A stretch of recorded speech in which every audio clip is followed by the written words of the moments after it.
Alright, American Revolution battles number 2. The first battle we're going to cover is Brandywine, sometimes called the Battle of Brandywine Creek. You have the date September 11th, 1777. British are attacking Washington's army. The British have 18,000, Washington has 11,000. He's outnumbered because what happens is the British split their army in half, so 9,000 and 9,000, and they're going to attack him from the front and from the side. He knows he can't win that, he's outnumbered. So he has his army retreat. 1,100 of the Patriots are killed, and the vast majority of them are during the retreat. 600 British are killed. This is a bad loss. What happens is because they're retreating, and a lot of their horses were killed, and just because it takes a while to move them, we lost a lot of our cannons. Also because of the Battle of Brandywine Creek, the British are able to occupy the major city of Philadelphia. So that was a bad loss for the Americans. I should say the Patriots. So you can see Washington's army, you got part of the British army here, and then part walks around, and see he's going to get attacked from two sides. They just have to flee. They just have to take off. They're not going to win that fight. Okay, the Battle of Saratoga. This is by many people called the turning point of the war. So what happens? First, it's two separate battles. The Battle of Saratoga, they're 18 days apart. General John Burgoyne of the British had a small but costly battle against George Washington. Washington sends Horatio Gates and Benedict Arnold with reinforcements to make the army bigger.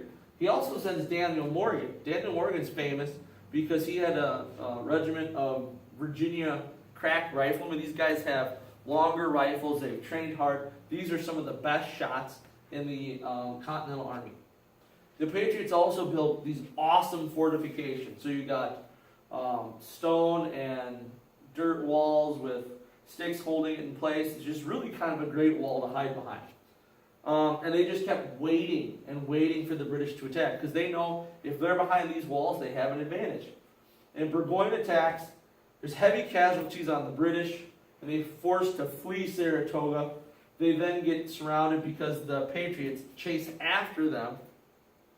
They surround them, and they end up forcing Burgoyne to surrender his army 10 days later. So not only did the British lose an army, this was a horrible loss to the colonists. And because of this great victory, this is why it's a turning point.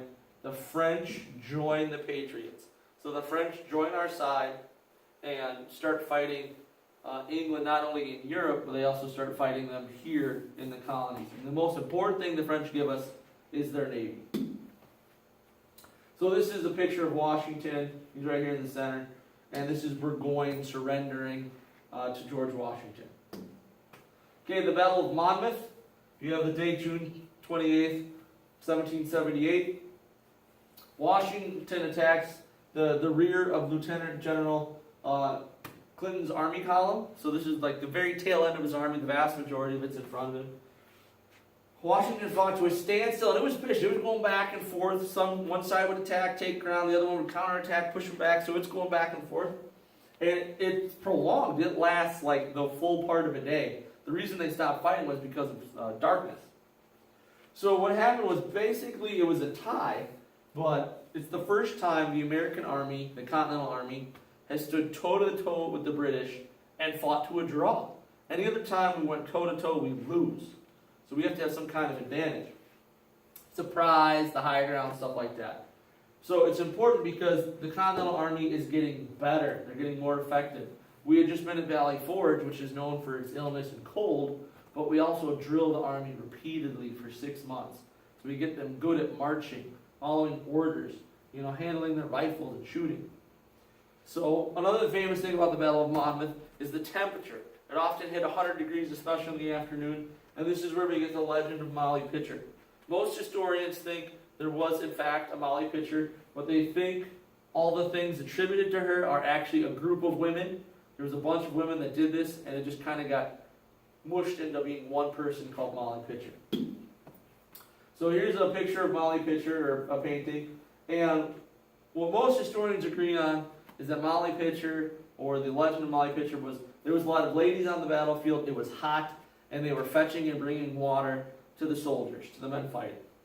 One legend of it is Molly Pitcher's husband was either wounded or killed manning the cannon, and because she had seen him do it, she jumped in and started to load and fire the cannon, and that action helped save a lot of colonial soldiers. That's what the legend states anyway. Okay, the Battle of Chesapeake, also called the Battle of Virginia Capes, or sometimes just the Battle of the Capes. September 5th, 1781, and this is full-on naval battle only, okay? And it's between the French and the British. So the Americans aren't really even involved, the colonists are involved.